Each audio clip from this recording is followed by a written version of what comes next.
UK 2024-25 future क्या है अब स्टूडेंट्स का।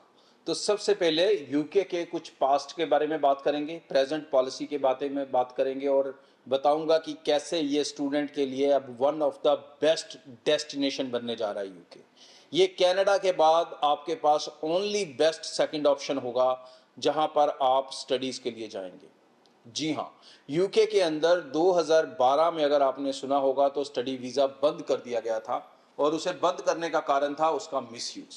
उसका वही मिसयूज जो पिछले दिनों कनाडा में भी हो रहा था और कनाडा ने भी अब इसके ऊपर टफनेस कर दी है। सिमिलर चीज़ यूके में कई साल चली, वो थे प्राइवेट कॉलेजेस, प्राइवेट इंस्टीट्यूट्स। ये प्राइवेट कॉलेजेस इंस्टीट्यूट्स बच्चों को डिग्री दे देते थे, डिप्लोमा दे देते थे, जिसके बेस पे वो पीएसडब्ल्यू वीज़ा लेते थे। लेकिन जब नया यूके का सिस्टम शुरू हुआ तो उसमें प्राइवेट कॉलेजेस की पढ़ाई को बिल्कुल बंद कर दिया गया। इसके अंदर सिर्फ यूनिवर्सिटीज़ हैं, डिप्लोमास को बंद कर दिया गया, सिर्फ डिग्री प्रोग्राम्स हैं। तो यूके का मकसद क्या है? यूके का मकसद है कि आप यहाँ पर पढ़ने आए। रिक्वायरमेंट को लेके भी वहाँ पर कनाडा की तरह कोई फिक्स पॉलिसी नहीं है।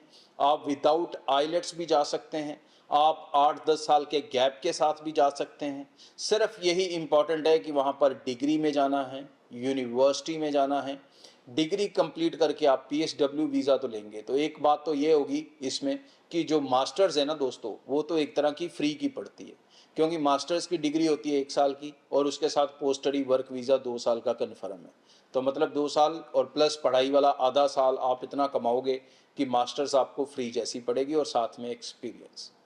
अब इसके ऊपर जो स्पाउस कैटेगरी में भी रिस्ट्रिक्शन लगा दी गई कि हर एक वीज़ा के अंदर स्पाउस नहीं जा सकता, सिर्फ रिसर्च प्रोग्राम्स के अंदर स्पाउस जा सकता है।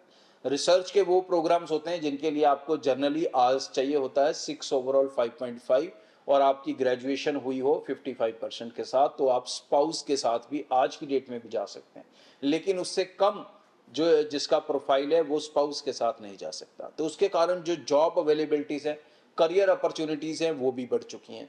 पिछले दिनों जो उन्होंने वर्क परमिट के ऊपर इतनी स्ट्रिक्टनेस की, उसका डायरेक्ट बेनिफिट जो है वो वहाँ पर गए हुए स्टूडेंट्स और वहाँ पर जा रहे स्टूडेंट्स को होगा और फ्यूचर में और भी ज़्यादा होगा, क्योंकि अब वर्क परमिट पे जाने का जो प्रोसेस है उन्होंने ऑलरेडी काफ़ी कॉम्प्लिकेटेड कर दिया है।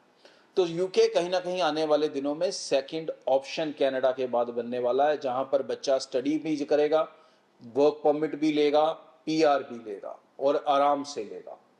तो इस समय अगर आप स्टडी वीज़ा पर जाने की सोच रहे हैं तो यूके आपके लिए बेस्ट डेस्टिनेशन हो सकता है।